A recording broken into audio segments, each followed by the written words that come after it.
Sabe uma coisa curiosa? A gente, a gente passa tanto tempo pensando no que come, no quanto se exercita, mas talvez o principal nutriente da nossa vida seja algo que a gente meio que ignora, as pessoas ao nosso redor. A fonte que a gente vai analisar hoje traz uma imagem muito forte sobre isso.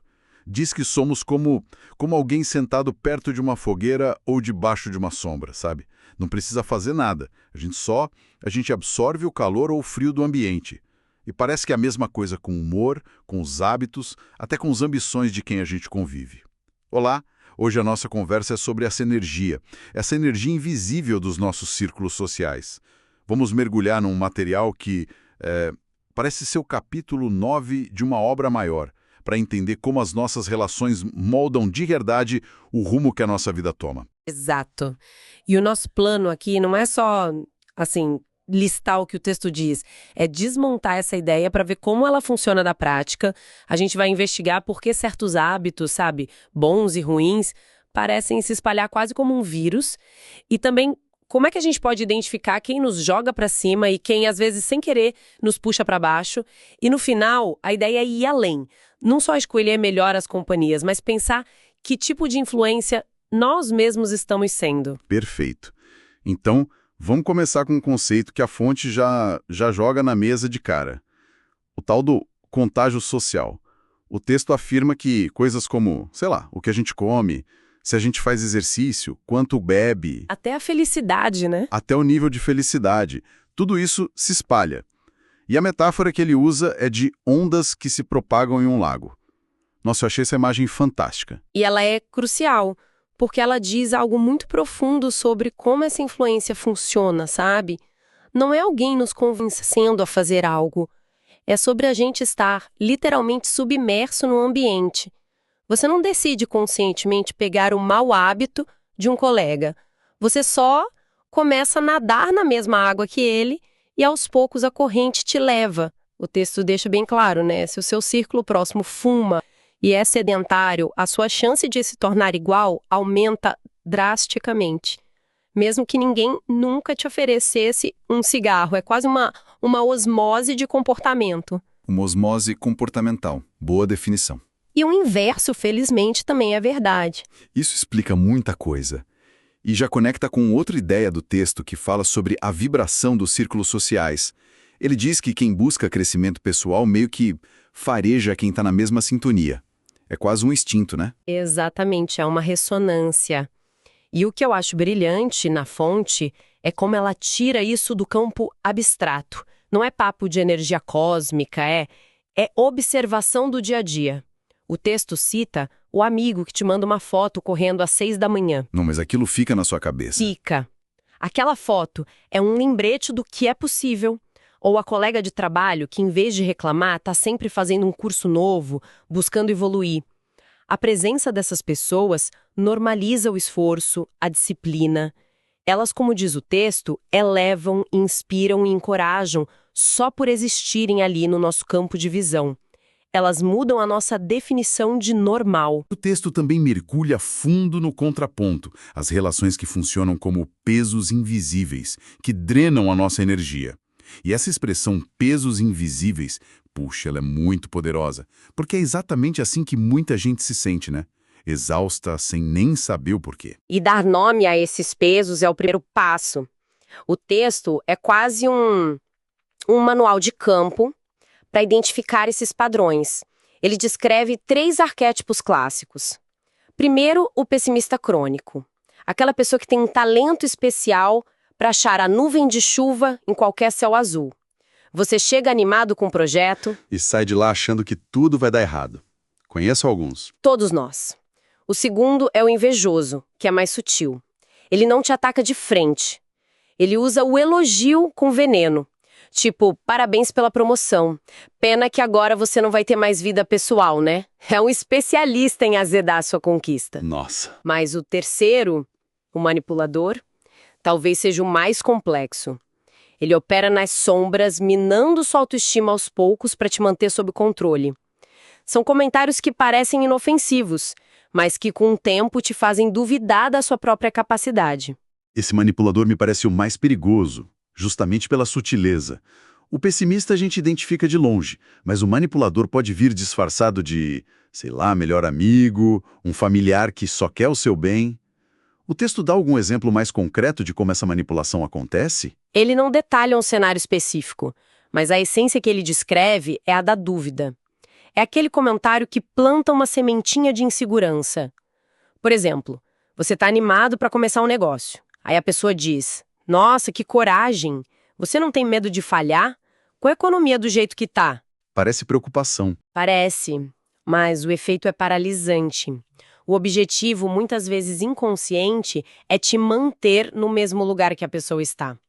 O texto ressalta que o cansaço que a gente sente depois de interagir com essas pessoas não é físico, é anímico, é energia que você gasta para se defender. Entendi os arquétipos, mas aí vem a vida real, né? Que é complicada. Não dá para simplesmente demitir um chefe pessimista ou bloquear um parente próximo que é manipulador. O que a fonte sugere para essas situações? A gente só aguenta calado? E essa é a grande virada de chave do texto. Ele propõe uma mudança de foco, da tentativa de controlar o ambiente para a maestria da nossa reação.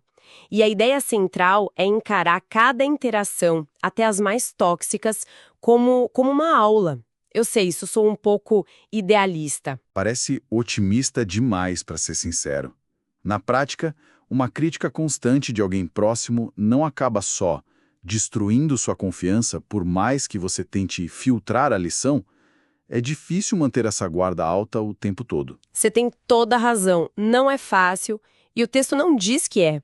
A proposta não é se tornar um super-humano imune a críticas. A sabedoria que a fonte descreve está no reconhecimento do padrão. É fazer uma escolha consciente, por exemplo, com o crítico. Em vez de absorver o veneno, você pode se perguntar: ok, tirando a negatividade, existe, sei lá, 10% de verdade aqui que eu posso usar para melhorar? É um exercício ativo de garimpar. Exato. Com o controlador, a lição é sobre fronteiras. Cada tentativa de manipulação vira uma chance de praticar dizer não ou eu discordo. É exaustivo. Sim, mas, segundo o texto, é o que transforma uma relação que te drena num campo de treinamento.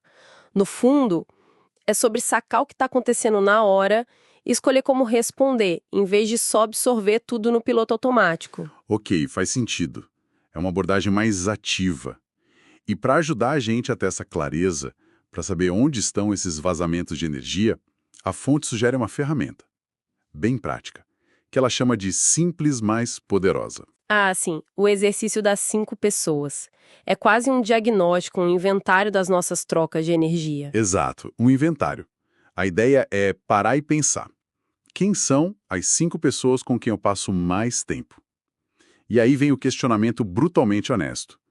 O texto sugere que a gente se pergunte quais hábitos elas têm, que tipo de conversa elas puxam. A energia delas te deixa mais para cima ou mais esgotado? E a pergunta de ouro, elas estão me puxando para cima ou para baixo? É aí que aquele velho ditado, mostra-me com quem andas e direi quem és, deixa de ser um clichê, né? Vira uma ferramenta de autoconhecimento muito afiada. E o poder desse exercício é que ele tira a discussão do abstrato. Não estamos mais falando de influências sociais. Estamos falando do João, da Maria, do seu chefe, do seu parceiro. Coloca nomes e rostos na dinâmica.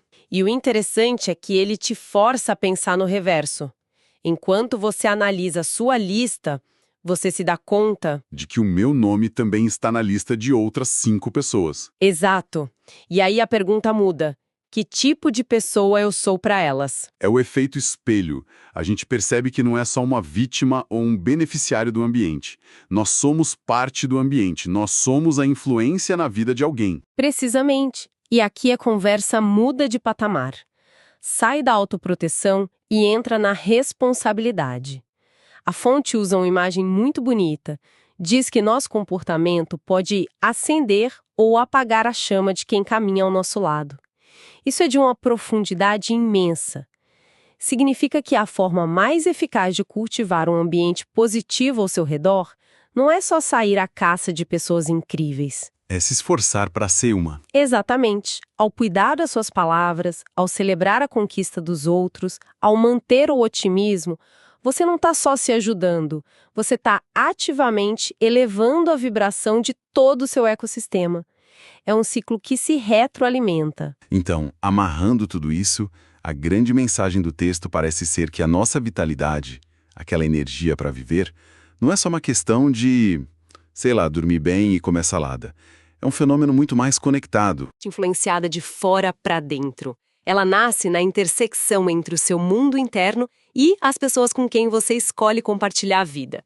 A conclusão que o texto nos apresenta é que o caminho mais seguro para renovar a mente, o corpo e o espírito é uma via de mão dupla. Primeiro, ser seletivo. Extremamente seletivo e consciente sobre quem você deixa entrar no seu círculo íntimo. E segundo, ao mesmo tempo, se dedicar a ser o tipo de pessoa que os outros ficariam felizes em ter o círculo deles. E o texto fecha com uma frase que é quase um decreto, né?